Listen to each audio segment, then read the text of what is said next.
اعوذ باللہ من الشیطان الرجیم بسم اللہ الرحمن الرحیم رب اشرح لی صدری ویسر امری واحلل عقدۃ من لسانی یفقہوا قولی۔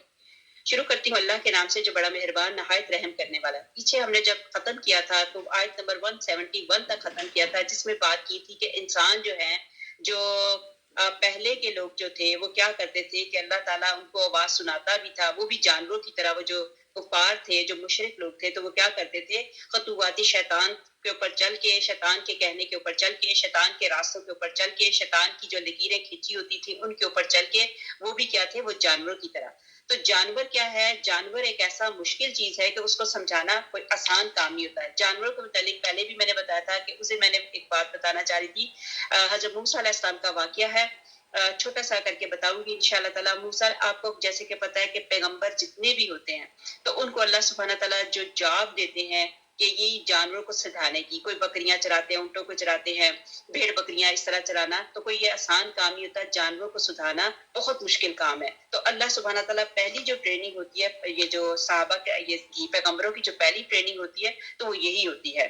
اس آیت میں یہودیوں کے بارے، یہ جو آیت ابھی ہم نے پہلے پڑھی تھی 171، اس کے بارے میں یہ کہا گیا کہ یہ یہودیوں کے بارے میں اتری تھی۔ پھر ان کی مثال دی کہ جس طرح چرنے چگنے والے جانور اپنے چرواہے کی کوئی بات صحیح طور سے نہیں سمجھتے، صرف آواز کانوں میں پڑتی ہے اور کلام کی بلائی برائی سے بے خبر رہتے ہیں، اسی طرح یہ لوگ ہیں۔ مطلب یہ اس کا ہو سکتا ہے کہ جن جن کو یہ اللہ کے سوا پوچھتے ہیں اور ان سے اپنی حاجتیں اور مرادیں مانگتے ہیں، نہ وہ سنتے ہیں، نہ وہ جانتے ہیں، نہ وہ دیکھتے ہیں، نہ ان میں زندگی ہے، نہ انہیں کچھ احساس ہے۔ کافروں کی یہ جماعت حق کی باتوں کے سننے سے بہری ہے، حق کہنے سے بے زبان ہے، حق کی راہ چلنے سے اندھی ہے، عقل اور فہم سے دور ہے۔ جیسے بتایا گیا کہ سمم و بکم فی الظلمات، یعنی ہماری باتوں کو جھٹلانے والے بہرے، گونگے اور اندھیرے میں ہیں، جسے اللہ چاہے گمراہ کرے اور جسے وہ چاہے سیدھی راہ دکھائے۔ یہ جانوروں کی بات کتنا مشکل ہے جانوروں کو سکھانا۔ تو پہلے اللہ تعالیٰ نے ان کی ٹریننگ جو کروائی ہوتی ہے جانوروں کو سکھانے کی، پھر اس کے بعد انسانوں کی۔ انسانوں کو سکھانا بھی کتنا مشکل ہے۔ اسی طرح ایک جانور کی بات، بکری کی بات بتاتی ہوں۔ موسیٰ علیہ السلام کا واقعہ ہے۔ موسیٰ علیہ السلام کے زمانے میں موسیٰ علیہ السلام اپنے یہ بکریوں وغیرہ کو، جو جانور تھے ان کو سدھا رہے تھے، ان میں سے ایک بکری کیا کیا، بکری بھاگ گئی۔ بکری دوڑی تو موسیٰ علیہ السلام نے بھی کیا کیا، اس بکری کے پیچھے بھاگے۔ وہ سارے کے سارا جو بکریوں کا ریوڑ تھا وہ سارے کا سارا چھوڑ کے، جانوروں کا ریوڑ چھوڑ کے موسیٰ علیہ السلام کو ان کا پیچھا کرنا پڑا۔ بکری ایک جانور ہے، موسیٰ علیہ السلام ایک انسان۔ اب جانور کو تو اتنی تکلیف نہیں ہوگی جتنی انسان کو تکلیف ہوتی ہے۔ موسیٰ علیہ السلام اس بکری کے پیچھے بھاگتے گئے، بھاگتے گئے، بھاگتے گئے، یہاں تک کہ وہ بکری تھک گئی۔ اب جب بکری تھکی تو موسیٰ علیہ السلام نے کیا کیا، بکری کو پکڑا، بکری کو پکڑ کے اس کو اپنی گود میں بٹھایا، گود میں بٹھا کے اس بکری کی ٹانگوں کو دبایا، اور موسیٰ علیہ السلام کہنے لگے کیا ہی اچھا تھا کہ تو پہلے ہی مان جاتی۔ تو اب وہ بھی تھکی، موسیٰ علیہ السلام کہنے لگے تو بھی تھکی، مجھے بھی جھکایا، تو کیا تھا کہ پہلے ہی مان جاتی۔ تو اسی طرح ہم بھی کیا کرتے ہیں، جب ہماری لڑائیاں جھگڑے ہوتے ہیں، گھروں میں نچاکیاں ہوتی ہیں، لڑ لڑ کے تھک جاتے ہیں، خاص طور پہ شوہر بیویاں، بیوی شوہر کی لڑائی ہوتی ہے، دونوں لڑتے تھک جاتے ہیں، تو کیا ہے کہ پہلے ہی اپنے آپ کو سرنڈر کر لیں، پہلے ہی مان لیں۔ ہمیں وہ کام نہیں کرنا چاہیے جانوروں والا، تو انسانوں والا کام کرنا چاہیے۔ پھر آگے ہمارے پاس جو آیت آگے پڑھنی تھی، الحمدللہ، سورہ بقرہ سپارہ نمبر 2، سورت بقرہ کی یہ جو سورت نمبر 2 ہے اور آیت نمبر 172۔ شروع کرتی ہوں اللہ کے نام سے جو بڑا مہربان نہایت رحم کرنے والا ہے۔ ایمان والو، جو پاکیزہ چیزیں ہم نے تمہیں دے رکھی ہیں انہیں کھاؤ پیو اور اللہ تعالیٰ کا شکر ادا کرو اگر تم خاص اسی کی عبادت کرتے ہو۔ اب یہاں پہ ساتھ بتایا گیا کہ اللہ کا شکر ادا کرو، جو میں نے تجھے چیزیں دے رکھی ہیں اس میں کھاؤ پیو، پھر آگے بتایا اگر تم خاص اسی کی عبادت کرتے ہو۔ تم پر صرف مردہ اور بہا ہوا خون اور سور کا گوشت اور ہر وہ چیز جو اللہ کے سوا دوسروں کے نام پر مشہور کی جائے حرام ہے۔ پھر جو مجبور ہو جائے اور وہ حد سے بڑھنے والا اور زیادتی کرنے والا نہ ہو تو اس پر ان کے کھانے میں کوئی گناہ نہیں، اللہ تعالیٰ بخشش کرنے والا مہربان ہے۔ اتنی پیاری آیات میں اللہ تعالیٰ نے ہر چیز بتائی کہ یہ کر لو، یہ کر لو، یہ کر لو، لیکن اگر تمہیں یہ چیز نہیں ملتی تو ٹھیک ہے، اپنی جان بچانے کے لیے اتنا کہ تم مطلب خدا نخواستہ اگر حرام چیز ہے، اگر تمہارے جان کے لالے پڑ گئے ہیں، بالکل مرنے والے ہو، تو پھر تم وہ چیز کھا سکتے ہو اتنا کہ تمہاری جان بچ سکے۔ رزق حلال اور حرام میں فرق بتایا گیا۔ اس آیت میں اللہ تعالیٰ نے اپنے بندوں کو حکم دیا ہے کہ تم پاک اور صاف اور حلال طیب چیزیں کھایا کرو اور میری شکر گزاری کرو۔ حلال کا لقمہ دعا اور عبادت کی قبولیت کا سبب ہے۔ یہ بڑے غور سے سننے والی بات ہے۔ اکثر ہم لوگ یہ کہتے ہیں، ہمیں کمپلین ہوتی ہے کہ میں دعا کر کر کے تھک گئی ہوں، میں دعا کر کر کے مر گئی ہوں، لیکن میری دعا قبول نہیں ہوتی۔ اب اس کا بیک گراؤنڈ یہ نہیں کہ سبھی کے ساتھ ایسا معاملہ ہے، ہم نے یہ بھی سوچنا ہے کہ یہاں پہ کیا میں جو کھانا کھا رہی ہوں، جو میرا منہ جس منہ کے اندر سے کھانا جا رہا ہے، کیا وہ میرا کھانے کا جو لقمہ ہے وہ حلال ہے؟ اگر تو حلال ہے تو اللہ تعالیٰ میری دعا ضرور قبول کرے گا۔ جیسے ابھی میں نے بتایا کہ اللہ تعالیٰ کہتے ہیں میری شکر گزاری کرو، حلال کا لقمہ دعا اور عبادت کی قبولیت کا سبب ہے۔ اب جو حلال کھانا کھاتے ہیں، اسی لیے اب تو اللہ کا شکر ہے کتنی جگہوں پہ یہاں پہ ذبیحہ جو ہے، ہم پوری کوشش کرتے ہیں اللہ سبحانہ تعالیٰ ہمیں ایسا مطلب گوشت ملے جو ہینڈ سلاٹر ہو، تو ہینڈ سلاٹرز کی بھی کوشش کیا کرے۔ جتنی بہنیں یہاں پہ سن رہی ہیں، اللہ سبحانہ تعالیٰ ہماری دعائیں قبول کرے، اللہ سبحانہ تعالیٰ ہماری عبادتیں قبول کرے۔ اب بھی اس زمانے میں بھی بہت سارے ایسے لوگ ہیں جو بہت اس چیز کا احتیاط کرتے ہیں۔ بے شک جو ہمارا جہاں پہ لکھا ہوتا ہے یہ حلال ہے، ذبیحہ ہے، ٹھیک ہے، وہ حلال ہے، ہم کھا لیتے ہیں، لیکن جو ہینڈ سلاٹر ہے کوشش کیا کریں، اللہ تعالیٰ مجھے بھی توفیق دے، اللہ تعالیٰ آپ کو بھی توفیق دے ہینڈ سلاٹر کھانے کی۔ تو اس سے یہ ہے کہ جو تقوی والے، مزید تقوی، جن کو تقوی کا لیول بہت اوپر ہوتا ہے، وہ بڑی کوشش کرتے ہیں کہ وہ پورے کا پورا حلال کمائی بھی ہو، اور پھر اس کے بعد ذبیحہ بھی جو ہو وہ حلال طریقے سے ہو۔ تو یہاں پہ ہے کہ حلال کا لقمہ دعا اور عبادت کی قبولیت کا سبب ہے۔ اللہ سبحانہ تعالیٰ سے دعا کرتے ہیں کہ آج تک ہم نے کھایا، تو ویسے ہم نے سب نے ذبیحہ ہی کھایا ہے، لیکن کہیں کسی جگہ پہ کسی کے گھر سے کہیں ہمیں ایسا کھانا جو حلال کی کمائی کا نہ ہو، تو اللہ سبحانہ تعالیٰ اس کی، اللہ سبحانہ تعالیٰ ہم سے پوچھنا کرے، اللہ سبحانہ تعالیٰ ہمارے لیے آسانی والا معاملہ فرمائے، اور اللہ سبحانہ تعالیٰ جتنے مسلمان مومن ہیں ان کے گھروں میں اللہ سبحانہ تعالیٰ حلال رزق میں اتنی برکت عطا فرما دے، اتنی برکت عطا فرما دے کہ حرام کی طرف ہماری نگاہ بھی نہ جائے۔ تو پھر دوبارہ پڑھتی ہوں کہ اللہ سبحانہ تعالیٰ کہتے ہیں میری شکر گزاری کرو، حلال کا لقمہ دعا اور عبادت کی قبولیت کا سبب ہے، اور حرام کا لقمہ عدم قبولیت کا سبب ہے۔ اللہ اکبر۔ رسول پاک صلی اللہ علیہ وآلہ وسلم فرماتے ہیں، لوگوں اللہ پاک ہے، وہ پاک چیز کو قبول فرماتا ہے، اس نے رسولوں اور ایمان والوں کو حکم دیا ہے کہ وہ پاک چیزیں کھائیں اور نیک اعمال کریں۔ آمین اللہم آمین۔ حلال چیزوں کا ذکر کرنے کے بعد پھر حرام چیزوں کا بیان ہو رہا ہے کہ تم پر مردار جانور جو اپنی موت آپ مر گیا ہو، جسے شرعی طور پر ذبح نہ کیا گیا ہو، وہ حرام ہے۔ خواہ کسی نے اس کا گلا گھونٹ دیا ہو، یا لکڑی یا لٹ لگنے سے مر گیا ہو، یا کہیں سے گر کر مر گیا ہو، یا دوسرے جانور نے اسے اپنے سینگ سے اسے ہلاک کیا ہو، یا درندوں نے اسے مار ڈالا ہو، یہ جو سب ہے یہ میتہ میں داخل ہے۔ میتہ کا مطلب یہ مطلب وہ فوت ہو جاتے ہیں، میت ہو جاتے ہیں، تو وہ میتہ میں داخل ہے اور حرام ہے۔ لیکن اس میں سے پانی کے جانور مخصوص ہیں، وہ اگرچہ خود بخود مر جائے تاہم حلال ہے۔ یہ پانی کے جانوروں کی بات کی جا رہی ہے۔ ایک حدیث میں ہے کہ سمندر کا پانی پاک ہے اور اس کا مردہ حلال ہے۔ پھر ایک اور حدیث میں ہے کہ رسول اللہ صلی اللہ علیہ وآلہ وسلم فرماتے ہیں، دو مردے اور دو خون ہم پر حلال ہیں۔ وہ کون سے ہیں؟ مچھلی اور ٹڈی، کلیجی اور تلی۔ انشاءاللہ امید کرتی ہوں اتنے میں سمجھ آ گئی ہوگی۔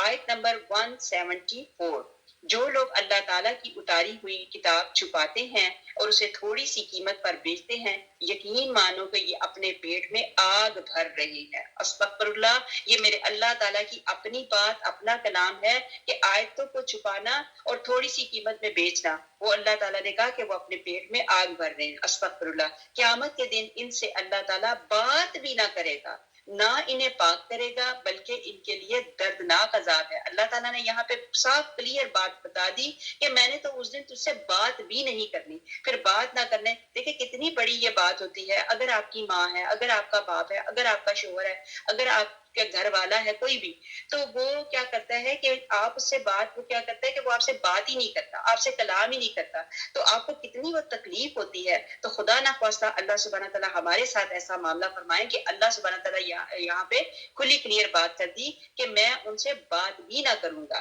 اور انہیں پاک اور نہ اللہ پاک کرے گا. اور ان کے لیے پھر آگے اللہ سبحانہ تعالیٰ نے تیسری بات کی. ایک تو اللہ تعالیٰ بات نہیں کرے گا, دوسرا اللہ تعالیٰ نے کہا میں ان کو پاک نہیں کروں گا, تیسرا اللہ سبحانہ تعالیٰ نے کہا کہ ان کے لیے دردناک عذاب. ایک تو عذاب ہوتا ہے نا, ایک شدید قسم کا دردناک عذاب ہے, وہ دوں گا. یہ وہ لوگ ہیں جنہوں نے گمراہی کو ہدایت کے بدلے اور عذاب کو مغفرت کے بدلے مول لے لیا ہے. اب انہوں نے شاپنگ بھی کیا کی, خریداری بھی کیا کی. اللہ سبحانہ تعالیٰ کہتے ہیں یہ ان لوگوں کے لیے جن سے میں بات نہیں کروں گا, جن کو میں پاک نہیں کروں گا, جن کو میں دردناک عذاب کروں گا. یہ وہ لوگ ہیں جنہوں نے کیا کیا, دنیا میں ہدایت کے بدلے میں عذاب کو اور مغفرت کے بدلے میں انہوں نے کیا یہ بول لیا. یہ لوگ عذاب کی آگ کو کیسے برداشت کرنے والے ہیں. اب یہاں پہ اللہ سبحانہ تعالیٰ کہتے ہیں بڑے حوصلے ہیں تمہارے, بڑی بات ہے بھائی تمہارا کہ تمہیں اتنا بڑا حوصلہ ہے, تمہیں پتہ ہے میں نے بتا دیا کہ ان کے لیے دردناک عذاب ہے, ان کے ساتھ یہ معاملہ ہوگا. تو پھر اللہ سبحانہ تعالیٰ کہتے ہیں بڑا حوصلہ ہے کہ یہ کس طرح عذاب کو برداشت کریں گے. کیا تم میرے عذاب کو برداشت کر لو گے جو میں نے عذاب ڈالنا ہے؟ کہ یہ تو پھر بڑے حوصلے والی بات ہے, بڑے تمہارے حوصلے ہیں جو تم یہ چیزیں کر لو گے. پھر ان عذابوں کا باعث یہی ہے کہ اللہ تعالیٰ کی اتاری ہوئی سچی کتاب کو انہوں نے چھپا لیا. اس کتاب میں اختلاف کرنے والے یقیناً دور کے خلاف میں ہے. استغفر اللہ استغفر اللہ. اس میں بتایا جا رہا ہے کہ اس میں لوگ کیا خرید رہے ہیں اور کیا بیچ رہے ہیں. دنیا کو بیچ کر بتایا گیا کہ جنت کو خرید لو. یہ دنیا جو ہے وہ کچھ بھی نہیں ہے, یہ دنیا جو ہے وہ فانی ہے, جنت جو ہے وہ ابدی ہے. ایک مرتبہ جو بندہ جنت میں چلا جائے گا تو اللہ سبحانہ تعالیٰ اس کو جنت سے نہیں نکالے گی. یہی اچھا سودا ہے کہ دنیا کو بیچ کر جنت کو خرید لو. حضرت علی رضی اللہ تعالیٰ عنہ نے اپنے بچوں کو دنیا بیچنے اور آخرت خریدنے کی تلقین کی. آپ کو پتہ ہے حضرت علی رضی اللہ تعالیٰ عنہ کی اولاد کے متعلق. اب بدترین علماء چھپانے والے ہیں. یہ بھی بتایا گیا کہ جو لوگ اللہ کی حق کی باتیں چھپاتے ہیں ان کے ساتھ اللہ تعالیٰ کیا معاملہ فرمائے گا. یہاں بھی فرمایا کہ یہ مال جو اللہ تعالیٰ کی باتوں کو چھپا کر تم کماتے ہو یہ دراصل آگ کے انگارے ہیں جنہیں تم پیٹ میں بھر رہے ہو. استغفر اللہ ربی من کل ذنب واتوب الیہ فاغفر لی فاغفر لی فاغفر لی. آگے بتایا گیا, آگے ہمارے پاس آیت ہے, آیت نمبر 177. ساری بھلائی مشرق اور مغرب کی طرف منہ کرنے میں ہی نہیں. اب یہاں پہ ہے کہ ساری بھلائی مشرق اور مغرب کی طرف منہ کرنے میں ہی نہیں. یہ ہی پہ ذرا غور کیجیے گا. یہ نہیں لکھا ہوا کہ مشرق اور مغرب کی طرف کرنے میں نہیں, بلکہ کرنے میں ہی نہیں, بلکہ حقیقتاً بھلا وہ شخص ہے جو اللہ تعالیٰ پر, قیامت کے دن پر, فرشتوں پر, کتابوں پر اور نبیوں پر ایمان رکھنے والا ہو, جو اس کی محبت میں مال خرچ کرے, قرابت داروں, یتیموں, مسکینوں, مسافروں اور سوال کرنے والے کو دے, غلاموں کو آزاد کرے, نماز کی پابندی اور زکوٰۃ کی ادائیگی کرے, جب وعدہ کرے تب اسے پورا کرے, تنگ دستی, دکھ درد اور لڑائی کے وقت صبر کرے. یہی سچے لوگ ہیں اور یہی پرہیزگار ہے. یہاں پہ اللہ سبحانہ تعالیٰ نے ایک ایک کو نکھار کے الگ الگ کر کے بتا دیا کہ کون سے لوگ ہیں جو سچے ہیں, جو سچے ہیں. تو وہ الحمدللہ انہی لوگوں میں اللہ سبحانہ تعالیٰ مجھے اور آپ کو شامل فرما دے. وہ کہتے ہیں نا کہ یہی لوگ ہوں گے. یہ نہیں ہے کہ زبانی کلامی کہہ دیا, وہ ہے نا زبان سے کہہ بھی دیا لا الہ تو کیا حاصل. تو یہ وہی بات ہے, صرف زبانی کلامی نہیں. اللہ سبحانہ تعالیٰ ہمیں اندر سے یہ کیا کرتے کہ اچھا بنا دے. یہ جتنی چیزیں بتائی گئیں کہ فرشتوں پر ایمان, کتابوں پر ایمان, نبیوں پر ایمان, پھر وہ کیا کہتے ہیں اللہ کی راہ میں خرچ, قرابت داروں, یتیموں, مسکینوں, مسافروں, سوال کرنے والے, غلاموں کو آزاد کرے, نماز کی پابندی اور زکوٰۃ کی ادائیگی کرے, جب یہ وعدہ کرے تو اسے پورا کرے, تنگ دستی, دکھ درد اور لڑائی کے وقت صبر کرے. یہی لوگ اللہ تعالیٰ کے سچے اور سچے ہیں اور پرہیزگار ہیں. اللہ تعالیٰ مجھے اور آپ کو ایسا ہی بنا دے. پھر عذاب کے مستحق لوگ کون ہیں وہ ساری بتا دی گئی بات کہ عذاب کے مستحق لوگ کیا ہے. مال کی محبت کے باوجود اللہ کی محبت میں مال خرچ کرے تو یہی اللہ تعالیٰ کے پرہیزگار اور سچے لوگ ہیں. بھلائی اور نیکی کا مطلب کیا ہے کہ بھلائی کے ساتھ لوگوں کے ساتھ بھلائی کرو, لوگوں کے ساتھ نیکی کرو, اور رشتہ داروں کو دینا. یہ جب ہم کوئی صدقہ خیرات کوئی ایسی بات ہوتی ہے جو خاص کہتے ہیں اول خیش بعد درویش. آپ لوگوں سے ہر وقت میری یہی التجا, یہی ریکویسٹ رہی ہے کہ جب بھی کوئی چیریٹی نکالو تو سب سے پہلے اپنے گھر والوں کو دو, اپنے پاس نزدیک جو اس کے قابل ہیں, کئی ہماری فیملی میں سفید پوش ہوتے ہیں تو ان کو دو. اسی طرح یہ جب آپ دیتے ہیں رشتہ داروں کو، جب دیتے ہیں تو شیطان کو یہ پسند نہیں آتا. یہ شیطان کے اوپر ایک بہت کاری ضرب لگتی ہے، اس کو بڑی چوٹ لگتی ہے کہ ایک تو اس نے صدقہ نکال دیا، دوسرا اس نے اپنے رشتہ دار کو دے دیا. تو یہ اللہ سبحانہ تعالیٰ اس میں ایک نہیں بلکہ دوہرا ثواب دیتے ہیں جب آپ اپنے رشتہ داروں کو نکال کے ان میں بانٹتے ہیں، ان کو دیتے ہیں. پھر آگے بہترین صدقہ صحیح حدیث میں ہے کہ رسول اللہ صلی اللہ علیہ وسلم فرماتے ہیں افضل صدقہ یہ ہے کہ تم اپنی صحت اور مال کی محبت کی حالت میں اللہ کے نام پر دے، باوجود یہ کہ تجھے مال کی کمی کا اندیشہ ہو اور زیادتی کی رغبت ہو. ظاہری بات ہے بندہ جب مال نکالتا ہے تو اس کے دل میں تکلیف ہوتی ہے، ہو میرا تو مال کم ہو جائے گا، جبکہ اللہ تعالیٰ کا وعدہ ہے تیرا مال کم نہیں ہوگا بلکہ اس کو میں بڑھاؤں گا، اس کو پالوں گا، اس کو بڑھا چڑھا کے تجھے واپس کروں گا. پھر ذی القربہ کے متعلق کیا بتایا؟ جو رشتہ دار ہوں صدقہ دینے کے وقت یہ دوسروں سے زیادہ مقدم ہے. حدیث میں ہے کہ مسکین کو دینا اکہرا ثواب ہے اور قرابت دار مسکین کو دینا دوہرا ثواب ہے. یہ ثواب صدقے کا، دوسرا صلہ رحمی کا، مطلب دو ثواب ہمیں مل جائیں گے ایک ثواب ہے. رسول اللہ صلی اللہ علیہ وآلہ وسلم نے فرمایا مال میں زکوٰۃ کے سوا اللہ تعالیٰ کا کچھ اور حق بھی ہے. پھر نماز اور زکوٰۃ کے متعلق بتایا. دیکھیں کتنی مرتبہ اللہ تعالیٰ کا حکم آ گیا کہ نماز نماز نماز، پھر بعد میں بتایا گیا زکوٰۃ زکوٰۃ زکوٰۃ. اللہ سبحانہ تعالیٰ ہماری اصلاح فرمائے اور ہم صحیح طریقے سے زکوٰۃ دینے کے اللہ سبحانہ تعالیٰ ہم دینے والے بنے، آمین ثم آمین. پھر اس کے بعد منافق کے متعلق بھی بتایا. پھر آگے چلتے ہیں، ہماری آیت نمبر آ گئی 178. ایمان والو تم پر مقتولوں کا قصاص لینا فرض کیا گیا ہے، آزاد آزاد کے بدلے، غلام غلام کے بدلے، عورت عورت کے بدلے. جس کسی کو اس کے بھائی کی طرف سے کچھ معافی دے دی جائے اسے بھلائی کے پیچھے لگنا چاہیے اور آسانی کے ساتھ دیت، دیت کا مطلب ہوتا ہے جرمانہ، آسانی کے ساتھ دیت ادا کرنی چاہیے. تمہارے رب کی طرف سے یہ تخفیف اور رحمت ہے. اس کے بعد جو سرکشی کرے اسے دردناک عذاب ہے. اب پھر وہی آ گیا دردناک عذاب. ایک عذاب ذہن میں سوچے عذاب کتنا بڑا ہوگا، وہ بھی اللہ کا عذاب. پھر اس کے بعد جب پلس پوائنٹ آ جاتا ہے دردناک عذاب تو سمجھے یہ وہ ایسا عذاب ہے جس کو نہ ہم سوچ سکتے ہیں، نہ دیکھ سکتے ہیں، نہ کہہ سکتے ہیں. اللہ سبحانہ تعالیٰ مجھے آپ کو ان عذابوں سے بچائے. عقل مند و قصاص میں تمہارے لیے زندگی ہے، اس باعث تم قتل نہ حق سے بچے رہو گے. اب یہاں پہ بتایا گیا کہ قصاص کا مسئلہ بتایا گیا کہ قصاص کیسے، مطلب جو بھی چیزیں ہوتی ہیں اس کا غلام کے بدلے. اب یہ ہوتا تھا پہلے غلام کے بدلے غلام، عورت کے بدلے عورت، اور اس کے بعد اسی طرح بتایا گیا کہ کچھ ایسے بھی لوگ تھے وہ کیا کرتے تھے غلام کے بدلے غلام دینے کی بجائے وہ کچھ اور مطلب ایسی اپنی طرف سے خرافات کر دیتے تھے. جہاں پہ یہاں پہ قرآن پاک میں صاف چیزیں کھل کے بتا دی کہ کیا یہاں پہ یہ بتا دیا گیا کہ ہر چیز کا عدل بدل جس طریقے سے قرآن پاک میں بتایا گیا ویسے ہی کرنا ہے. حضرت عمر فاروق رضی اللہ تعالیٰ عنہ کے دور حکومت میں 7 آدمیوں نے مل کر ایک آدمی کو قتل کر دیا.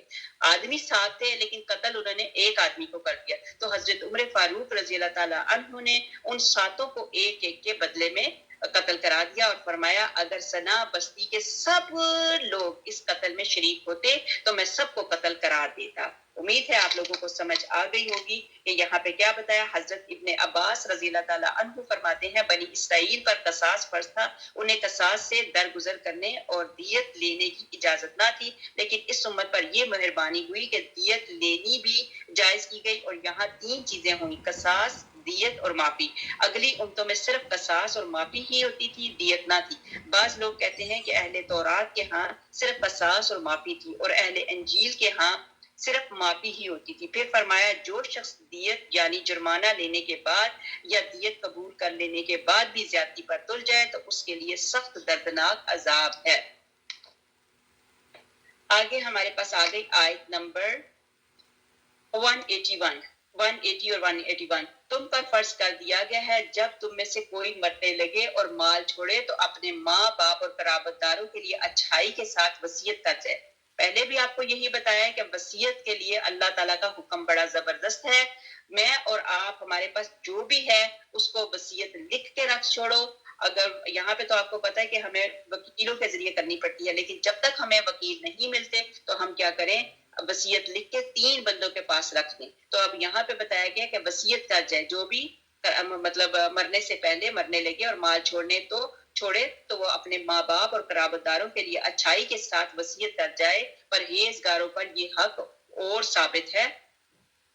اب جو شخص اسے سننے کے بعد بدل دے اس کا گناہ بدلنے والے پر ہی ہوگا، اللہ تعالیٰ سننے والا اور جاننے والا ہے۔ اب ایک شخص نے ایک اپنی وصیت لکھ دی اور پیچھے کسی نے اس کی وصیت کو بدل دیا تو یہ بہت بڑا گناہ ہے، اور اللہ سبحانہ تعالیٰ ہر چیز کو جانتے ہیں اور دیکھنے والے اور سننے والے ہیں۔ ہاں، جو شخص وصیت کرنے والے کے ایک طرف مائل ہو جانے یا گناہ کی وصیت کر دینے سے ڈرے تو ان کی آپس میں صلح کرا دے، اس پر گناہ نہیں، اللہ تعالیٰ بخشنے والا اور بڑا مہربان ہے۔ پہلے ہی اللہ سبحانہ تعالیٰ نے کیا بتایا کہ میں ایسے میں ہر چیز دیکھنے والا سننے والا، تم لوگ جو بھی کام کرتے ہو میں ہر چیز دیکھتے سننے والا ہوں۔ لیکن اس کے بعد پھر اللہ تعالیٰ نے کہہ دیا کہ اگر تم سے کوئی گناہ ہو جاتا ہے یا کچھ ایسی گڑبڑ ہو جاتی ہے تو میں بخشنے والا اور مہربان بھی ہوں کہ توبہ کر لو تو اللہ سبحانہ تعالیٰ توبہ کو قبول کر لیتے ہیں۔ پھر مسلم و بخاری اور مسلم میں ہے، حضرت ابن عمر رضی اللہ تعالیٰ عنہ سے مروی ہے کہ رسول اللہ صلی اللہ علیہ وآلہ وسلم فرماتے ہیں کسی مرد مسلمان کو لائق نہیں کہ اس کے پاس کوئی چیز ہو اور وہ وصیت کرنی چاہتا ہو تو وہ 2 راتیں بھی بغیر وصیت لکھے گزار دے۔ راوی حدیث حضرت عمر فاروق رضی اللہ تعالیٰ عنہ کے صاحبزادے فرماتے ہیں کہ اس فرمان کے سننے کے بعد میں نے تو 1 رات بھی بلا وصیت نہیں گزاری۔ مطلب یہ کتنی امپورٹنٹ بات ہے کہ اپنی وصیتوں کو لکھ کے رکھو، اور ایسا نہ ہو کہ 1 رات بھی تمہاری گزر جائے اور ہمارا کیا حال ہے ہمیں پتہ ہی نہیں، ہم نے اتنی زندگی گزار دی اور وصیت کی نہیں۔ لہٰذا جو لکھی ہو وصیت اس پہ عمل کرو اور اپنی بھی وصیت صحیح طرح لکھ کے جاؤ۔ ایمان والو، آگے ہمارے پاس آگے آیت نمبر 183، ایمان والو تم پر روزے فرض کیے گئے جس طرح تم سے اگلے لوگوں پر فرض کیے گئے تھے تاکہ تم بچ جاؤ۔ اب اللہ تعالیٰ کے کلام میں اللہ سبحانہ تعالیٰ کہتے ہیں ایمان والے کون؟ میں اور آپ ہیں۔ اللہ سبحانہ تعالیٰ کہتے ہیں کہ جس طرح تم پر فرض کیے گئے جس طرح تم سے اگلے لوگوں پر۔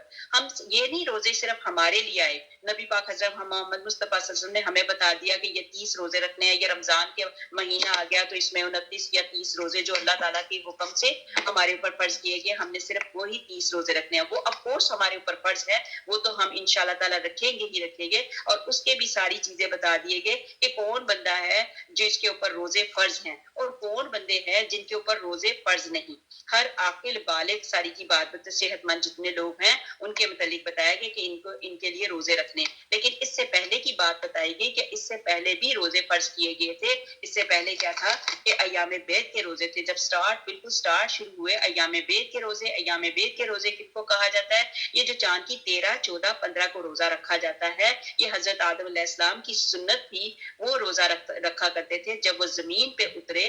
تو جب زمین پہ اترے ظاہری بات ہے وہ جنت میں سے آئے، تو جنت کی آب و ہوا تو کچھ اور ہے۔ اللہ سبحانہ تعالیٰ مجھے اور آپ کو جنت کے مستحق بنا دے، آمین اللہم آمین۔ تو وہ جنت سے جب زمین پہ اترے تو زمین کی آب و ہوا کچھ ڈفرنٹ تھی، تو انہوں نے ایک روزہ رکھا۔ ان کی پہلے تو جب زمین پہ اترے تو ان کی سکن جو تھی وہ جھلس گئی تھی، برن ہو گئی تھی، تو انہوں نے جب ایک روزہ رکھا چاند کی 13ویں تاریخ کو تو ان کی سکن تھوڑی بہتر ہو گئی۔ پھر اس کے بعد انہوں نے دوسرا روزہ رکھا چاند کی 14ویں تاریخ کو تو اور بھی بہتر ہو گئے، اور پھر تیسرا روزہ رکھا چاند کی 15ویں تاریخ کو۔ تو ان روزوں کو کہا جاتا ہے ایام بیت، مطلب یہ چاند کے یہ جو دن ہوتے ہیں آپ جب باہر نکلتے ہیں تو اتنی روشنی ہوئی ہوتی ہے کہ جیسے دن نکلا ہوتا ہے، تو اسی لیے یہ سفیدی ہوتی ہے، تو اسی لیے ان روزوں کو ایام بیت کے روزے کہا جاتا ہے۔ یہ پہلے روزے رکھے جاتے تھے، پھر اس کے بعد نبی پاک حضرت محمد مصطفیٰ صلی اللہ علیہ وآلہ وسلم وہ بھی یہ روزے رکھتے تھے۔ پھر اب جو ہمارے پاس جو روزے آگے یہ کیا کہتے ہیں رمضان کے روزے، تو وہ فرض ہو گئے۔ تو اب یہ جو روزے ہیں یہ نفلی روزے ہیں، لیکن ان کا بھی اجر ثواب بہت زیادہ ہے۔ اللہ سبحانہ تعالیٰ آپ کو مجھے زندگی تندرستی صحت کے ساتھ عطا فرمائے، تو اللہ سبحانہ تعالیٰ ہمیں بھی یہ چاند کی 13، 14، 15 کا روزہ رکھنے کی توفیق عطا فرمائے، اسی طرح پیر اور جمعرات کا روزہ رکھنے کی توفیق عطا فرمائے۔ یہ میرے آقا کریم صلی اللہ علیہ وسلم کی کیا کہتے ہیں سنت مبارکہ ہے۔ آگے ہمارے پاس آ گئی آیت نمبر اگلی، گنتی کے چند ہی دن ہیں، لیکن تم میں سے جو شخص بیمار ہو یا سفر میں ہو تو وہ اور دنوں میں اس گنتی کو پورا کر لے۔ مطلب اللہ تعالیٰ نے گنتی میں بتائے ہوئے ہیں، یہ جو ہمیں رمضان میں روزے رکھنے ہوتے ہیں ڈیپینڈ آن مون، چاند جو ہے وہ اللہ سبحانہ تعالیٰ کی طرف سے ہمارے لیے ایک کیلنڈر بنا، آسمان کا کیلنڈر ہے۔ کیلنڈر سے ہمیں پتہ چل جاتا ہے کہ چاند کی آج کون سی تاریخ ہے اور کون سی ڈیٹ ہے، کب چاند بڑھ رہا ہے، کب چاند گھٹ رہا ہے، کب ہمارے روزے شروع ہو رہے ہیں، کب ہمارے روزے ختم ہو رہے ہیں۔ تو چاند کبھی 29 کا ہوتا ہے تو کبھی 30 کا ہوتا ہے، تو گنتی کے چند ہی دن ہیں، تم اس میں اگر ان کو پورا کرو، لیکن پھر آگے اللہ تعالیٰ نے بتایا کہ تم میں سے جو شخص بیمار ہو یا سفر میں ہو.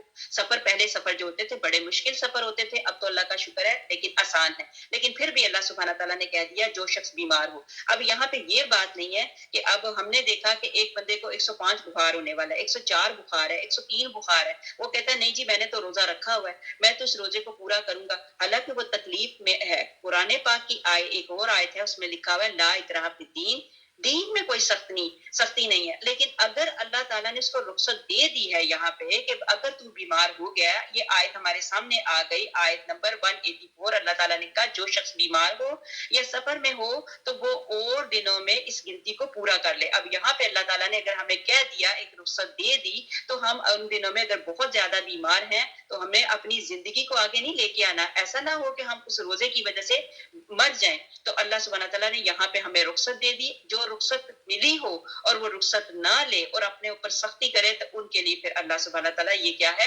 یہ مکروہ ہو جاتا ہے. ایسی چیز کو اللہ نہیں پسند کرتا. پھر آگے طاقت رکھنے والے فدیے میں ایک مسکین کو کھانا دے دے. اب اس کے لیے یہ بتا دیا گیا کہ جن کے پاس اللہ تعالیٰ نے کچھ دیا ہوا ہے تو فدیے میں کیا کرے, جب روزہ وہ چھوڑ دیتے ہیں اس روزے کے بدلے میں ایک مسکین کو کھانا کھلانا, ایک روزے کے بدلے میں. اور جو شخص نیکی میں سبقت کرے اسی کے لیے بہتر ہے, لیکن تمہارے حق میں افضل کام روزے رکھنا ہی ہے اگر تم با علم ہو. اب اس بات کو میں دوبارہ دہراتی ہوں, اپنے دل کے کانے سے سنو کہ میرا اللہ تعالیٰ کہہ رہا ہے, دل کے کانوں سے سنو میرا اللہ تعالیٰ کیا کہہ رہے ہیں. اللہ تعالیٰ کہہ رہے ہیں نیکی میں سبقت کرے, جو شخص نیکی میں سبقت کرے وہ اسی کے لیے بہتر ہے, لیکن تمہارے حق میں افضل, ٹھیک ہے, تمہارے حق میں افضل کام روزے رکھنا ہی ہے اگر تم با علم ہو. مطلب یہاں پہ اللہ تعالیٰ نے بتایا کہ سارے عبادتیں اپنی جگہ پہ ہیں لیکن روزہ جو ہے وہ بہت افضل ہے, اور اگر تم علم رکھتے ہو تو روزوں کو ترک نہ کرو. فرض روزے تو رکھنے ہیں لیکن اس کے ساتھ نفلی روزے بھی رکھا کرو, جیسے کہ ابھی اس فقیرنی عائزہ نے کہا ایام بیت کے روزے یعنی 13, 14, 15 کا, اور اسی طرح پیر جمعرات کا روزہ. تو یقین کریں ان روزوں کی وجہ سے آپ بلکہ ان روزوں کی وجہ سے بیمار نہیں پڑو گے بلکہ صحت مند ہوگے. یہ روزہ جو ہے یہ معدے کی کتنی تکلیفوں کو, جسمانی کتنی تکلیفوں کو دور کرتا ہے. پھر اللہ تعالیٰ نے کہا کہ روزہ جو ہے حدیث کا مفہوم ہے میرے لیے ہے, روزہ میرے لیے ہے اور میں اس کی جزا دوں گا. کہ مطلب اللہ سبحانہ تعالیٰ اب جیسے نماز ہے, اسی طرح حج ہے, اسی طرح زکوٰۃ ہے, یہ ساری چیزیں اللہ تعالیٰ نے یہ نہیں کہا کہ زکوٰۃ میرے لیے اور نماز میرے لیے ہے, حج میرے لیے. بے شک ہم اللہ ہی کے لیے پڑھتے ہیں, یہ فرض ہے, لیکن اللہ سبحانہ تعالیٰ نے یہ نہیں کہا کہ ان کی جزا میں دوں گا. لیکن روزے کے لیے خاص و خاص اللہ تعالیٰ نے کہا کہ ایک بندہ اپنا کھانا پینا چھوڑتا ہے میری خاطر, روزے کی نیت کرتا ہے میری خاطر, اور پھر اللہ تعالیٰ کہتا ہے پھر اس کی جزا جو ہے میں خود دوں گا. تو اللہ تعالیٰ جب دینے پہ آتے ہیں تو ناپ توڑ کے نہیں دیتے, بے تحاشا بے حسابہ دیتے ہیں. لہٰذا میری بہنوں جن کی صحتیں اچھی ہیں, جن کو بلڈ پریشر کا پرابلم نہیں, جن کو ڈائبٹیز کا پرابلم نہیں, جن کو کچھ اس طرح کی بڑی بڑی خدا نہ خواستہ بیماریاں نہیں, تو وہ اپنے اوپر لازم کر لیں. اب بھی اللہ تعالیٰ سے میں بھی دعا کرتی ہوں, آپ بھی دعا کریں کہ اللہ ہمارے لیے آسانیاں عطا فرما دے. جہاں پہ آپ نے اللہ تعالیٰ روزے کی اتنی فضیلت بتا دی تو اللہ سبحانہ تعالیٰ ہمیں اویل کرنے کی توفیق عطا فرما دے, شیطان کو ہم سے دور کر دے, پرے کر دے, تو ہم سحریوں کو اٹھ کے خوشی خوشی سے اپنے روزے رکھیں اور افطاریوں میں خوش ہو کے اپنی افطاریاں کریں. بلکہ اللہ تعالیٰ نے کہا کہ سحری میں بھی برکت ہے اور افطاری میں بھی برکت ہے. دیکھا جائے تو سحری میں کھانا کھائیں وہ تو ہمارے پیٹ کے لیے, ہمارے سکون کے لیے, لیکن اللہ سبحانہ تعالیٰ نے سحری میں بھی برکت رکھ دی. لہٰذا جو لوگ روزے رکھتے ہیں, کئی لوگ ایسے بھی ہوتے ہیں جو رات کو کہتے ہیں چلو ٹھیک ہے ہم نے روزہ رکھ لیا, رات کو کھانا کھا لیا, اسی میں ہم کل کا دن گزاریں گے.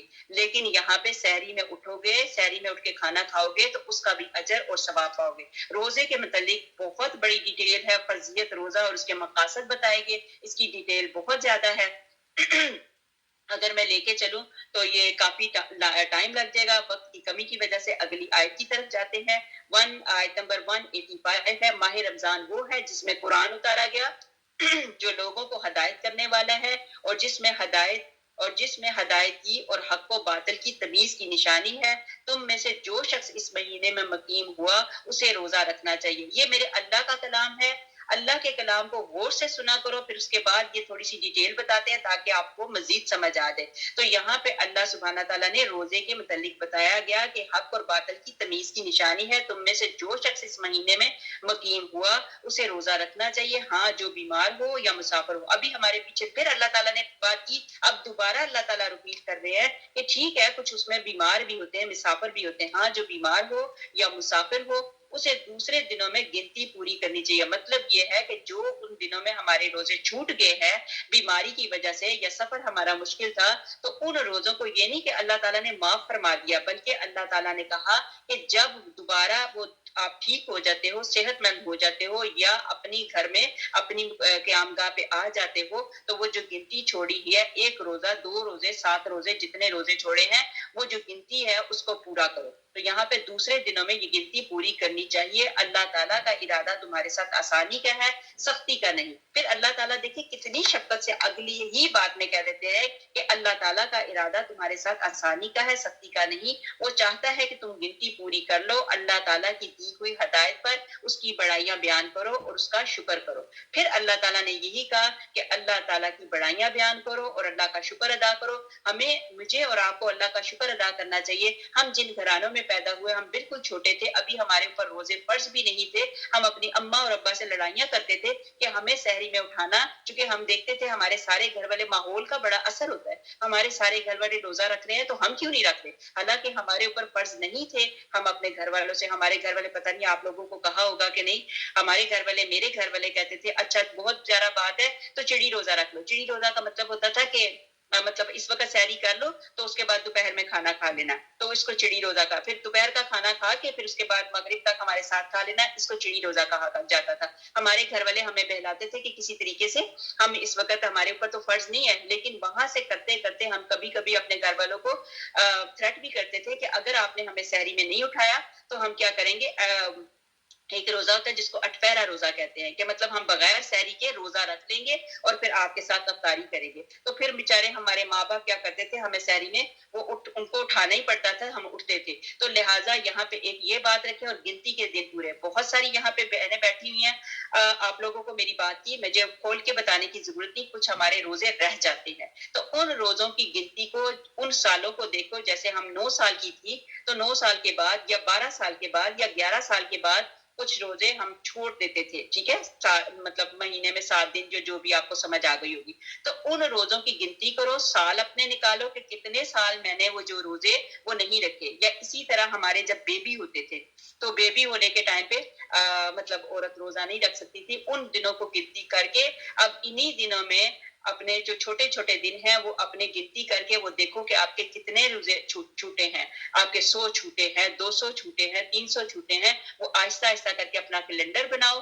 انشاءاللہ تعالیٰ رہی زندگی تو آپ کو وہ کیلنڈر بنا کے بتا دوں گی کہ کس طریقے سے کیلنڈر بنا کے وہ اپنے چھوٹے ہوئے روزے پورے کرو. اور ان دنوں میں نمازیں تو ہماری معاف ہیں، اللہ کا شکر، اللہ کا احسان، اللہ کا کرم. لیکن روزے جو ہیں وہ معاف نہیں ہیں. اس کے بعد کی اگر ہم نے کوئی نمازیں قضا کی ہیں تو ان کو بھی کاؤنٹنگ کرو. الحمدللہ اس کلاس میں دورہ قرآن کی برکت کی وجہ سے بہت جن کے روزے چھوٹے ہوئے تھے، جن کی نمازیں چھٹی ہوئی تھیں، انہوں نے اپنے کیلنڈر بنا کے الحمدللہ انہوں نے اپنی نمازیں بھی کمپلیٹ کی اور انہوں نے اپنے روزے بھی کمپلیٹ کیے. اگین دوبارہ بات بتاتی ہوں کہ نمازیں جو ان دنوں کی ہیں وہ اللہ تعالیٰ نے عورتوں پہ معاف کی ہیں، وہ والی نمازیں ان دنوں کی. لیکن روزے جو ہیں وہ معاف نہیں. ان دنوں کی گنتی کو ہم نے ہر صورت میں پورا کرنا ہے. پھر اس کے بعد یہاں پہ کچھ چیزیں بتائی گئی ہیں، کون سے بیمار، کس قسم کے بیمار، پھر وہ دودھ پلانے والی، پھر حمل والی عورتوں کے متعلق وہ ساری ڈیٹیل ہے. پھر بیمار اور مسافر کے لیے روزے کی رخصت، وہ ساری ڈیٹیل ہے. انشاءاللہ زندگی رہی تو اس کے متعلق پھر آگے کبھی بات ہوگی. اب ہماری آیت نمبر 186 آ گئی. جب میرے بندے میرے بارے میں تجھ سے سوال کرے. اللہ اکبر. یہ آیت مجھے اتنی پسند ہے، اتنی پسند ہے کہ اس آیت کو جب بھی میں سنتی ہوں وہیں پہ رک جاتی ہوں. اور پھر اس وقت اللہ تعالیٰ اس آیت کی برکت سے اتنی کیفیت پیدا کرتے ہیں. اللہ کرے وہی کیفیت اس وقت میرے اور آپ کے درمیان میں پیدا ہو. آیت نمبر 186 اللہ سبحانہ تعالیٰ کہتے ہیں جب میرے بندے میرے بارے میں تجھ سے سوال کریں تو کہہ دے کہ میں بہت ہی قریب ہوں. ہر پکارنے والی کی پکار کو جب بھی وہ مجھے پکارے میں قبول کرتا ہوں.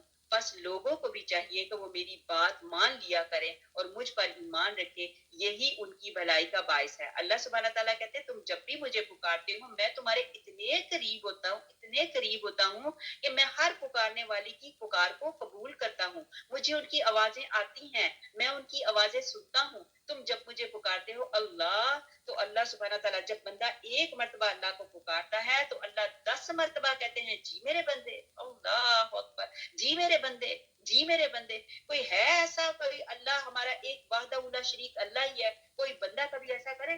ہم ماں کو اب ایک مرتبہ بلائیں، 2 مرتبہ بلائیں، پھر تیسری مرتبہ، لیکن یہ تو اللہ سبحانہ تعالیٰ 70 ماؤں سے بھی زیادہ پیار کرنے والا، تو اللہ نے کیا کہتے ہیں یہاں پہ ہمیں یہ ہے کہ جہاں اللہ نے کہا رک جاؤ تو وہاں رک جاؤ، جہاں رکنا مطلب اللہ تعالیٰ رکنا اور چلنا اللہ تعالیٰ کی اطاعت ہے، کہ جہاں اللہ کہتا ہے رک جاؤ اور جہاں اللہ تعالیٰ کہتا ہے چلو تو چلو۔ تو اللہ یہاں کہتے ہیں کہ اللہ ہر جگہ موجود ہے۔ اللہ کہتے ہیں جہاں ایک تم ہو تو دوسرا میں ہوں، جہاں 2 تم ہو تو تیسرا میں ہوں، جہاں 3 تم ہو تو چوتھا میں ہوں، کہ اللہ سبحانہ تعالیٰ بہت ہی قریب، شارق سے بھی زیادہ قریب ہے۔ اللہ سبحانہ تعالیٰ دعاؤں کو قبول کرتے ہیں، دعاؤں کو سنتے ہیں۔ دعاؤں کے متعلق اتنی ڈیٹیل ہے، اتنی ڈیٹیل ہے، یہاں پہ ایک بات بتاتی چلوں کہ اللہ کہتا ہے جب تم مجھے بلاتے ہو تو میں تمہاری پکار کو سنتا ہوں، تمہاری دعاؤں کو قبول کرتا ہوں۔ تو لوگوں نے پوچھا دعا کس وقت کرنی چاہیے، اس پر یہ آیت اتری جو ابھی ہم نے پڑھی۔ پھر اس کے بعد حضرت ابو موسیٰ اشعری رضی اللہ تعالیٰ عنہ کا بیان ہے کہ ہم رسول اللہ صلی اللہ علیہ وسلم کے ساتھ ایک غزوہ میں تھے، ہر اونچائی پر چڑھتے وقت، ہر وادی میں اترتے وقت بلند آوازوں سے تکبیر کہتے جاتے تھے۔ نبی پاک حضرت محمد مصطفیٰ صلی اللہ علیہ وآلہ وسلم ہمارے پاس آ کر فرمانے لگے لوگوں اپنی جانوں پر رحم کرو، تم کسی کم سننے والے یا دور والے کو نہیں پکارے، جسے تم پکارتے ہو وہ تو تم سے تمہاری سواریوں کی گردن سے بھی زیادہ قریب ہے۔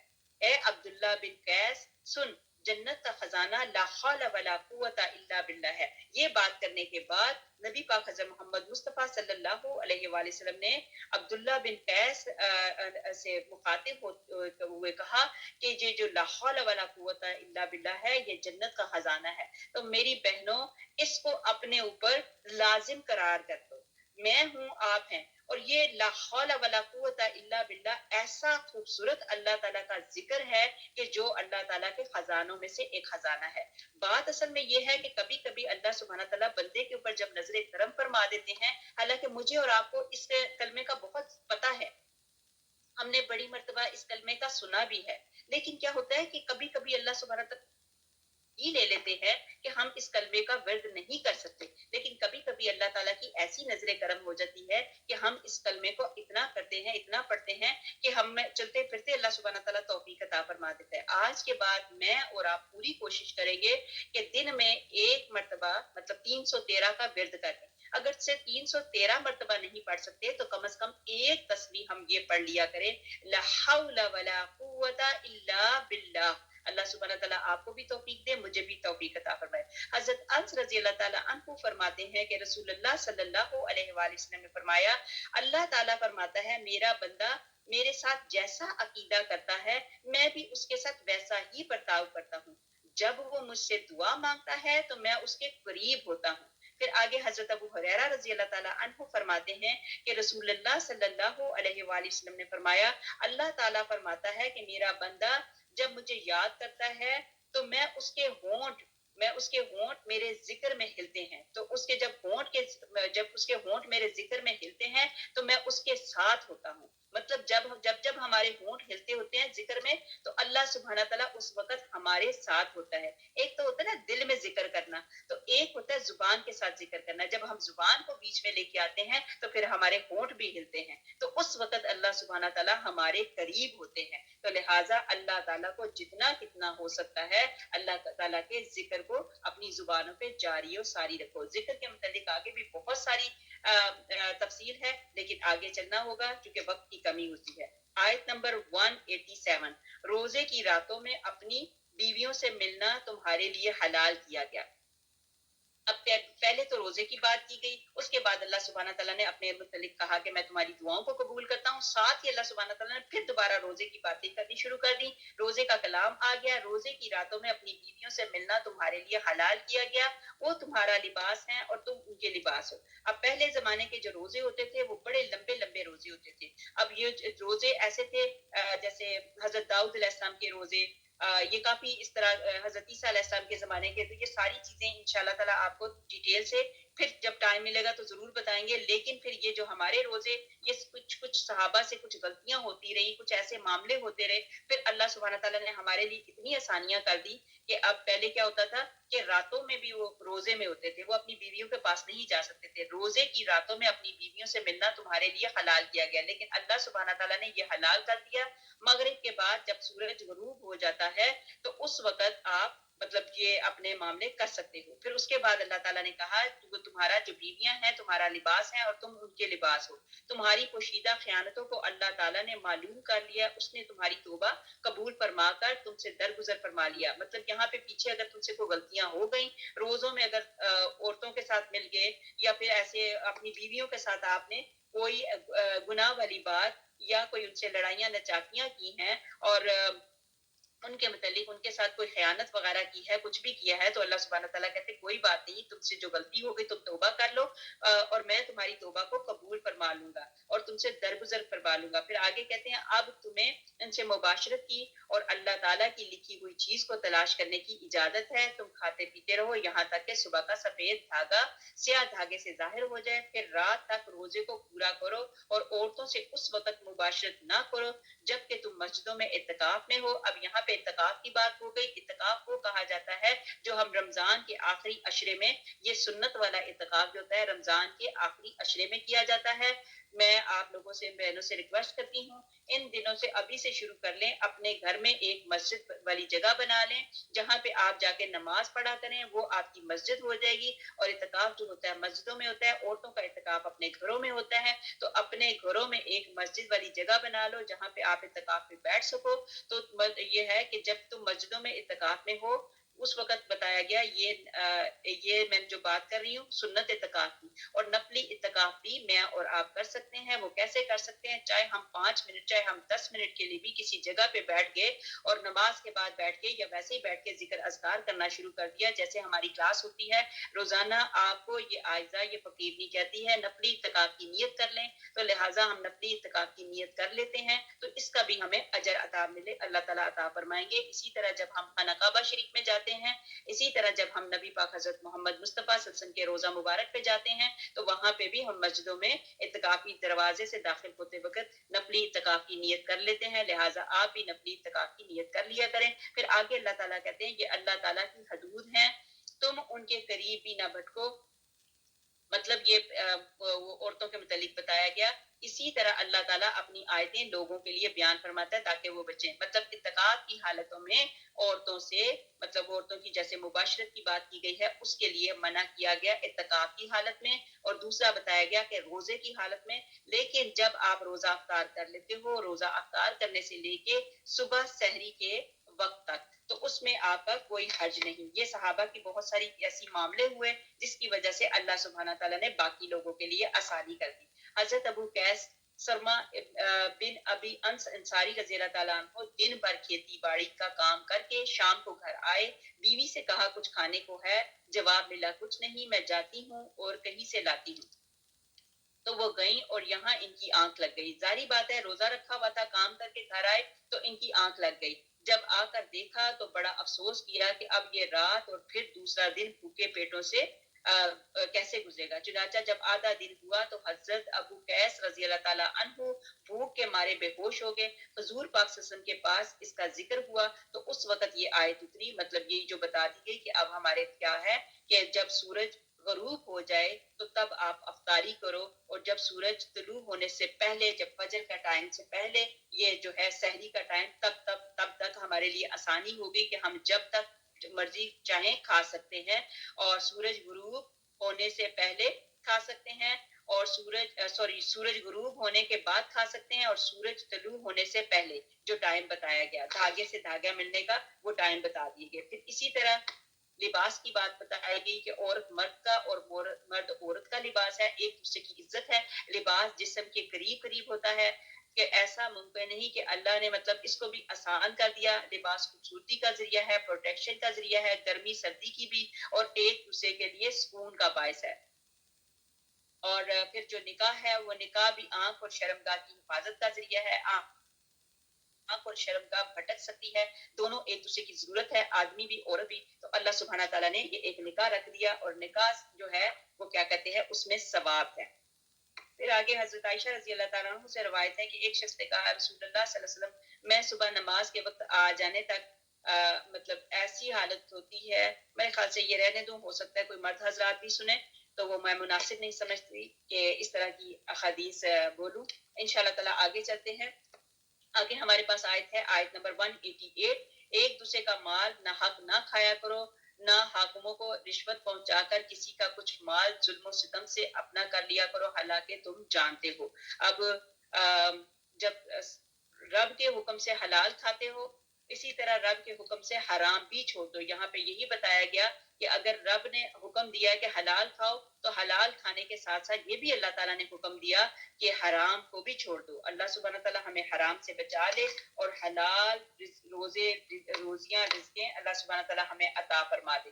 اور پھر یہ ہے کہ نہ حق اور حق کو حق بنا لینا رب کا مجرم ٹھہرے گا اور اس پر وبال باقی رہے گا، جس پر یہ یہاں پہ یہی اسی وجہ سے یہ آیت نازل ہوئی کہ نہ حق اور حق کو آپس میں گڈمڈ نہ کرو۔ اب یہاں پہ بتائی گئی آیت نمبر 189، لوگ تم سے چاند کے بارے میں سوال کرتے ہیں، تم کہو کہ یہ لوگوں کے وعدے کے وقتوں میں حج کے موسم کے لیے ہے، احرام کی حالت میں، اور گھروں کے پیچھے سے تمہارا آنا کچھ نیکی نہیں بلکہ نیکی والا وہ ہے جو متقی ہے۔ گھروں میں تو دروازوں میں سے آیا کرو اور اللہ تعالیٰ سے ڈرتے رہو تاکہ تم کامیاب ہو جاؤ۔ اب یہاں پہ بات ہو گئی چاند کی۔ چاند کیا ہے؟ چاند اللہ تعالیٰ نے آسمان پہ ہمارے لیے ایک کیلنڈر بنا دیا جس کے ہم چھوٹے ہونے سے بڑے ہونے تک دیکھتے ہیں کہ جب یہ چھوٹا ہے بالکل باریک سا ہے تو یہ چاند کی شروع کی ڈیٹیں ہیں، اور پھر اس کے بعد بڑھتے بڑھتے بڑھتے پھر اور بڑھ جاتا ہے، پھر چاند کی 13 14 15 آتی ہے جو میں نے آپ ایام بیت کا بتایا۔ تو اللہ تعالیٰ نے ہر چیز کو کسی نہ کسی مقصد کے لیے بنایا۔ چاند ہمیں نمازوں کے اوقات بتاتا ہے، دن کو بتاتا ہے، رات کا بتاتا ہے، پھر حج کے موسموں کا بتاتا ہے، عید کا بتاتا ہے، تو چاند کے حساب سے ہی ہم سارا کچھ کرتے ہیں۔ چاند وقت اور ماہ و سیال کے تعین کے لیے ہے۔ حضرت ابن عباس رضی اللہ تعالیٰ عنہ فرماتے ہیں کہ رسول اللہ صلی اللہ علیہ وسلم سے لوگوں نے چاند کے بارے میں سوال کیا، جس پر یہ آیت نازل ہوئی کہ اس سے قرض وغیرہ کے وعدوں کی میعاد معلوم کی جاتی ہے، عورتوں کی عدت کا وقت معلوم ہوتا ہے، حج کا وقت معلوم ہوتا ہے۔ تو مسلمانوں کے روزے کے افطار کا تعلق بھی اسی سے ہے۔ صحیح بخاری میں ہے کہ جاہلیت کے زمانے میں یہ دستور تھا کہ احرام میں ہوتے تو گھروں میں پشت کی جانب سے آتے، جس پر یہ آیت نازل ہوئی۔ ابھی آپ لوگوں کو بتایا کہ گھروں میں تو یہ پیچھے سے آنا، تو کیا اس وقت کیا ہوتا تھا کہ لوگوں کے اندر یہ باتیں، یہ بدعتیں تھیں۔ لوگ کیا جب ایک مرتبہ احرام پہن لیتے تھے تو احرام پہننے کے بعد وہ اپنے گھروں کے دروازوں میں دوبارہ اندر داخل ہونے کے سیدھے راستے سے داخل ہونے کی بجائے وہ پیچھے سے یا دیواروں سے، سائیڈوں سے جو دیواریں ہیں ان کو پھلانگ کے اندر آتے تھے۔ وہ سمجھتے تھے کہ اگر ہم دروازوں کے نیچے سے ان دروازوں میں سے دوبارہ جائیں گے تو وہ یہ جو ہے نیکی نہیں ہوگی بلکہ یہ گناہ ہوگا، تو لہٰذا ان دروازوں سے اندر نہیں جاتے تھے۔ تو اسی کے متعلق بتایا گیا کہ یہ ہے کہ ایسا کچھ بھی نہیں ہے، یہ جاہلیت کے دوروں کی بات تھی کہ اس وقت لوگ کیا کرتے تھے، احرام میں ہوتے تو گھروں میں پشت کی جانب سے آتے تھے۔ اسی کے بارے میں یہ آیت نازل ہوئی کہ ایسا یہ جو کام کرتے ہیں یہ غلط ہے۔ آگے ہمارے پاس آ گئی آیت نمبر 190 190، سپارہ نمبر 2 سورہ بقرہ نمبر 2 اور اس کی آیت نمبر 190 190 ہے۔ لڑو اللہ تعالیٰ کی راہ میں ان سے جو تم سے لڑتے ہیں، اور زیادتی نہ کرو، اللہ تعالیٰ زیادتی کرنے والوں کو پسند نہیں فرماتا۔ اب لڑائی کا جو حکم ہے، لڑو اللہ کی راہ میں، جو اجازت دی لڑو اللہ کی راہ میں ان سے جو تم سے لڑتے ہیں۔ اللہ کی راہ میں جو لڑائی ہوتی ہے ان سے لڑائی کرو جو اللہ کی راہ میں تم سے لڑتے ہیں، اور زیادتی نہ کرو۔ یہاں پہ اللہ تعالیٰ کا حکم ہے اپنے پاس سے آگے زیادتی نہ کرنا، اور اللہ زیادتی کرنے والوں کو پسند نہیں فرماتا۔ انہیں مارو جہاں بھی پاؤ اور انہیں نکالو جہاں سے انہوں نے تمہیں نکالا، سنو فتنہ قتل سے زیادہ سخت ہے۔ دوبارہ دیکھ لیں، یہ سن لیں، یہ اپنے غور سے پہ فتنہ جو ہے قتل سے زیادہ سخت ہے۔ اب ہمارے گھروں میں خدا نخواستہ کہیں کوئی فتنے کی بات آتی ہے تو فتنے سے ہمیں اوائڈ کرنا چاہیے۔ یہاں پہ اللہ تعالیٰ کے کلام میں کہہ دیا کہ قتل، ہم کہتے ہیں ہائے فلاں بندے نے فلاں کو قتل کر دیا، مار ہی ڈالا، یہ تو بہت بری بات ہو گئی، اس نے اس کو مار ڈالا۔ لیکن یہاں پہ اللہ نے کہا فتنہ، جو ہم گھروں میں چھوٹی چھوٹی باتوں پہ فتنے ڈال دیتے ہیں، تو یہاں پہ بتا دیا فتنہ قتل سے زیادہ سخت ہے۔ مسجد حرام کے پاس ان سے لڑائی نہ کرو جب تک کہ یہ خود تم سے وہاں نہ لڑیں۔ اب یہاں پہ مسجد حرام کی بات ہو رہی ہے کہ وہاں پہ بھی لڑائی تو خیر کہیں پہ بھی جائز نہیں، لیکن یہاں پہ خاص طور پہ اب مسجد حرام کی بات کی گئی کہ ان سے تب تک لڑائی نہ کرو جب تک یہ خود تم سے نہ لڑیں۔ ہاں اگر یہ تم سے لڑے تو تم بھی انہیں مارو، کافروں کا بدلہ یہی ہے، اور اگر یہ باز آ جائے تو اللہ تعالیٰ بخشنے والا مہربان ہے۔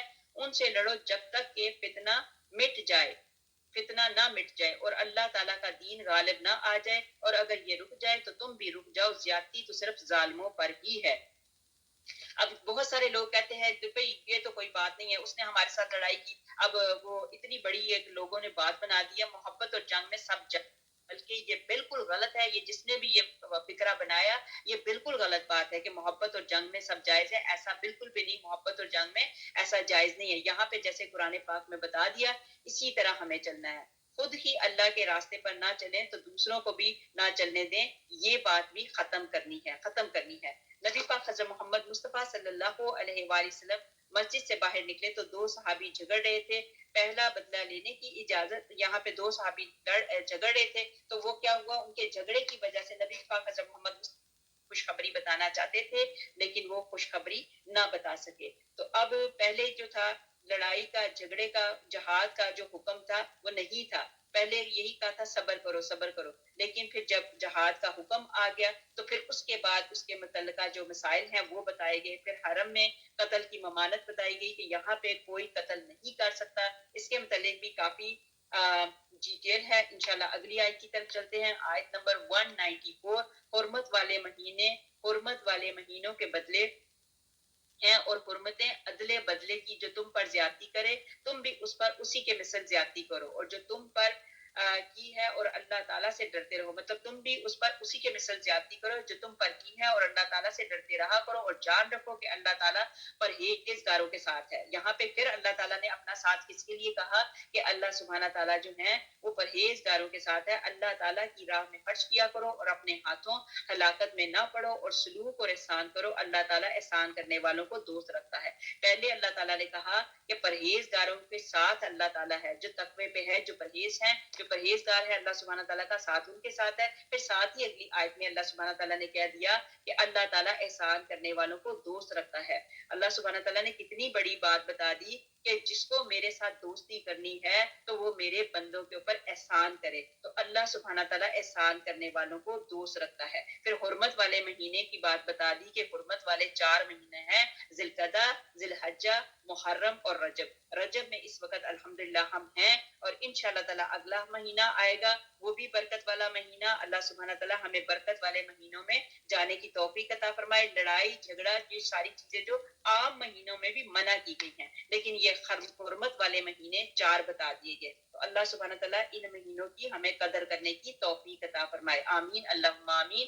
آیت نمبر ہمارے پاس آ گئی 190، اللہ اکبر، ابھی تو ہمارا اتنا پڑا ہوا ہے، ٹھیک ہے۔ آیت نمبر ہمارے پاس 196 آ گئی، حج اور عمرہ کو اللہ تعالیٰ کے لیے پورا کرو، اگر تم روک لیے جاؤ تو جو قربانی میسر ہو اسے کاٹ ڈالو، اور اپنے سر منڈواؤ جب تک قربانی قربان گاہ تک نہ پہنچ جائے۔ ہاں تم میں سے جو بیمار ہو یا اس کے سر میں کوئی تکلیف ہو تو اس پر فدیہ ہے۔ اب یہاں پہ حج اور عمرے کے متعلق بتایا جا رہا ہے کہ جب ہم حج اور عمرے کے لیے جاتے ہیں تو ہمارے بال بڑے ہوتے ہیں، اور پھر اس میں ہم کیا کرتے ہیں، حج کے ٹائم پہ ہم کیا کرتے ہیں، وہاں پہ قربانی بھی دیتے ہیں، اور جب عمرہ کر لیتے ہیں تو عمرے کے بعد ہم کیا کرتے ہیں، اپنے بال جو ہیں وہ منڈواتے ہیں۔ عورتوں کے لیے بتایا گیا کہ سارے بالوں کو اکٹھا کر کے جو اینڈ پہ جو بال بچتے ہیں 1 انچ کے برابر، مطلب آپ کی انگلی کے اوپر جتنا رول ہو جائے اتنے بال برابر بال کاٹو. اور مردوں کے لیے دو چیز، ایک قصر بتایا، ایک تو ہوتا ہے بالکل پوری ٹنٹ کرنا اور ایک ٹرمنگ کرنا، اپنے مطلب تھوڑی بالوں کو چھوٹا کرنا مردوں کے لیے. لیکن جو پورے کے پورے بال حلق کرتے ہیں، ایک قصر ہوتا ہے ایک حلق، جو پورے کے پورے بالوں کو کاٹ دیتے ہیں، ان کے لیے نبی پاک حضرت، مردوں کے لیے یہ بات کی جا رہی ہے، ان کے لیے نبی پاک حضرت محمد مصطفیٰ صلی اللہ علیہ وسلم نے 3 مرتبہ دعا کی.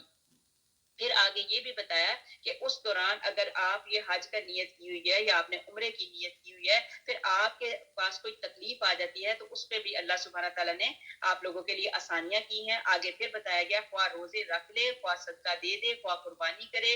ہاں، امن کی حالت میں جو شخص عمرے سے لے کر حج تک تمتع کرے. تمتع ایک حج کی قسم ہے. حج کی 3 قسمیں اللہ تعالیٰ نے بتائی ہوئی ہیں. نبی پاک صلی اللہ علیہ وسلم نے ہمیں حج کی 3، ایک حج تمتع ہے، ایک قران ہے، اور یہ تیسرا حج میں بتاتی ہوں تمتع. یہ نبی پاک حضرت محمد مصطفیٰ صلی اللہ علیہ وآلہ وسلم نے خود حج قران کیا، اور نبی پاک حضرت محمد مصطفیٰ صلی اللہ علیہ وسلم نے تلقین کی کہ تم لوگوں کے لیے مشکل نہ ہو، ہم لوگوں کے لیے کہا کہ حج تمتع کرو.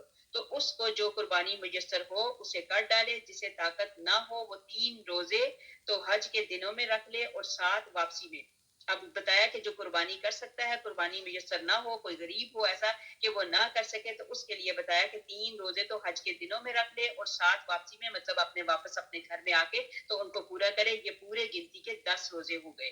یہ حکم ان کے لیے ہے جو مسجد حرام کے رہنے والے نہ ہوں. لوگوں اللہ تعالیٰ سے ڈرتے رہو اور جان لو کہ اللہ تعالیٰ سخت عذابوں والا ہے.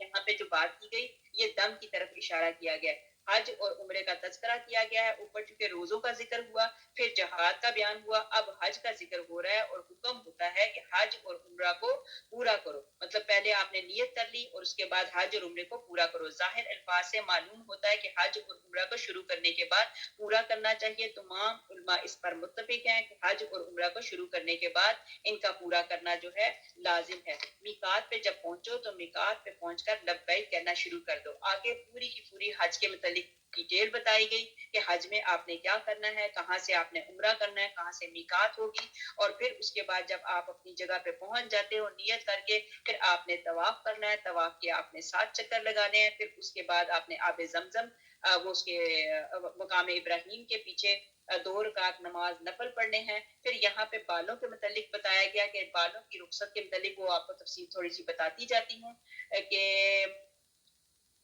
اچھا، اگر عذر کی وجہ سے حالت احرام میں سر منڈوائے تو کیا فدیہ ہے؟ صحیح بخاری میں ہے کہ عبداللہ بن مغفر رحمۃ اللہ علیہ کہتے ہیں کہ میں کوفہ میں مسجد میں حضرت کعب بن عجرہ رضی اللہ تعالیٰ عنہ کے پاس بیٹھا ہوا تھا. میں نے ان سے آیت کے بارے میں پوچھا تو انہوں نے کہا مجھے لوگ اٹھا کر حضور پاک صلی اللہ علیہ وسلم کے پاس لے گئے، جوئیں میرے منہ پر چل رہی تھی. مطلب یہ ہے کہ ان کے سر پہ اتنی جوئیں پڑ گئیں. اس وقت اتنا لمبا لمبا حج ہوتا تھا، اب تو حج بڑے آسان ہو گیا نا. اس وقت تو اتنی دیر واک کر کے کتنے دنوں واک کر کے جانا پڑتا تھا. تو وہ کہتے ہیں کہ میرے سر میں اتنی جوئیں پڑ گئیں کہ میرے منہ پر چل رہی تھی. تو آپ نے مجھے دیکھ کر فرمایا میں نہیں خیال کرتا تھا کہ تمہاری حالت یہاں تک پہنچ گئی ہے، کیا تمہیں اتنی طاقت نہیں کہ ایک بکری ہی ذبح کر ڈالو؟ میں نے کہا حضور میں تو مفلس آدمی ہوں. تو آپ نے فرمایا اچھا جاؤ اپنا سر منڈوا دو اور 3 روزے رکھ لینا، یا 6 مسکینوں کا آدھا سا یعنی تقریباً 1.25 سیر یا 1.25 چھٹاک اناج دے دینا. بس یہ آیت میرے بارے میں اتری اور حکم کے اعتبار سے ہر ایک ایسے معذور شخص کو شامل ہے. مطلب یہ بتایا گیا کہ ان کے سر میں اتنی جوئیاں پڑ گئیں اور وہ ان کے منہ پہ بھی چلنی شروع ہو گئیں. اور آپ کو پتہ ہے اس دوران جب ہم عمرہ کی نیت کر لیتے ہیں یا حج کی نیت کر لیتے ہیں تو ہم کسی جانور کو، مکھی مچھر جوں کو نہیں مار سکتے. اسی طرح ہم کسی پتے وغیرہ کو نہیں توڑ سکتے. اسی طرح ہمارے لیے خوشبو جو ہے یہ اگر ان میں سے کوئی کام ہو جائے، اگر کسی کا کوئی مطلب سالڈ کوئی ریزن ہے تو اس کے لیے پھر آگے بتایا گیا اگر وہ کر بیٹھے تو اس کو یہ کام کرنا پڑے گا کہ اس کو دم دینا پڑے گا. دم کا مطلب ہوتا ہے پینلٹی اس کی ادا کرنی پڑتی ہے. پھر حج تمتع کے متعلق بتایا گیا، پھر حج قران کے متعلق بتایا گیا. ایک حج ایسا ہوتا ہے جو وہیں کے رہنے والے باشندے جو ہوتے ہیں وہ کرتے ہیں. تو اب یہاں پہ اگلی آیت ہمارے پاس آ گئی 197. اللہ اکبر، ٹائم تو ہو گیا. چلے انشاءاللہ اس رکوع کو ختم کر کے ختم کرتے ہیں. حج کے مہینے مقرر ہیں، یہ آیت نمبر 197 ہے. حج کے مہینے مقرر ہیں، جو شخص ان میں حج مقرر کرے وہ اپنی بیوی سے میل ملاپ کرنے، گناہ کرنے اور لڑائی جھگڑے کرنے سے بچتا رہے. جو نیکی کرو گے اس سے اللہ تعالیٰ باخبر ہے، اور اپنے ساتھ سفر خرچ لے لیا کرو.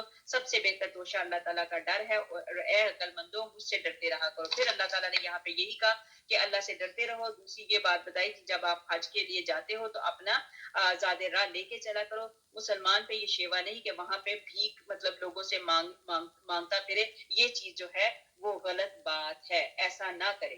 پھر اگلی، تم پر اپنے رب کا فضل تلاش کرنے میں کوئی گناہ نہیں. جب تم عرفات سے لوٹو تو مشعر الحرام کے پاس ذکر اللہ کیا کرو. اس کا ذکر اس طرح کرو جیسے اس نے تمہیں ہدایت دی، حالانکہ تم اس سے پہلے راہ بھولے ہوئے ہو. اب یہاں پہ وہاں بات بتائی گئی کہ تم اپنے رب کا فضل تلاش کرنے میں کوئی گناہ نہیں.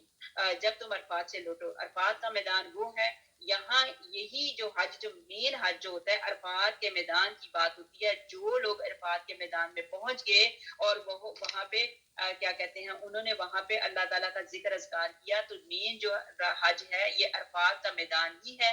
آپ نے دیکھا ہوگا، سنا ہوگا، بتایا گیا ہے کہ کوئی بہت زیادہ بیمار ہے، اگر وہ عرفات کے میدان میں نہیں پہنچا تو اس کو اوپر ہی جہاز کے ذریعے ہی، ہیلی کاپٹر کے ذریعے ہی چکر لگوا دیں تو تب بھی اس کا حج ہو جائے گا. باقی ارکان جو ہیں وہ ڈفرنٹ دوسرے ہیں، ان کی آپ کو پینلٹی، اگر وہ نہ کریں تو اس کی پینلٹی پے کرنی پڑے گی، کچھ نہ کچھ دینا پڑے گا، آپ کو دم کرنا پڑے گا. لیکن اگر آپ عرفات کے میدان میں نہیں گئے تو آپ کا حج ہی نہیں ہوگا.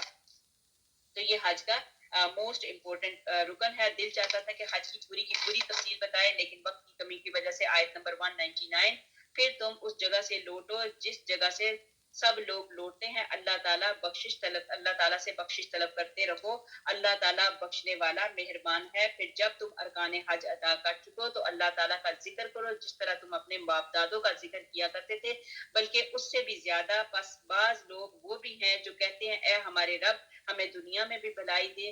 ایسے لوگوں کا آخرت میں کوئی حصہ نہیں. اور بعض لوگ وہ بھی ہیں جو کہتے ہیں اے ہمارے رب ہمیں دنیا میں نیکی دے اور آخرت میں بھی بھلائی فرما اور ہمیں عذاب جہنم سے نجات دے. یہ وہ لوگ ہیں جن کے لیے ان کے اعمال کا حصہ اور اللہ تعالیٰ جلد حساب لینے والا ہے. یہ دعا بڑی خوبصورت ہے. یہ دنیا کے لیے بھی مانگو تو دنیا بھی مانگو اور آخرت بھی مانگو. انشاءاللہ اس دعا کی ڈیٹیل جو ہے، اللہ نے زندگی کی مہلت دی تو اس کی ڈیٹیل، اس کی تفصیل تھوڑی بہت انشاءاللہ تعالیٰ کل کریں گے. یہیں تک رکھتے ہیں. سبحان ربک رب العزت عما یصفون وسلام علی المرسلین والحمد للہ رب العالمین. آج ہماری جو آیات ہو گئیں، سپارہ نمبر 2 سورہ بقرہ آیت نمبر 202 تک ہو گئی. 202 کی انشاءاللہ تعالیٰ تفسیر کل کریں گے. اللہ نے زندگی کی مہلت دی تو یہیں تک رکھتے ہیں.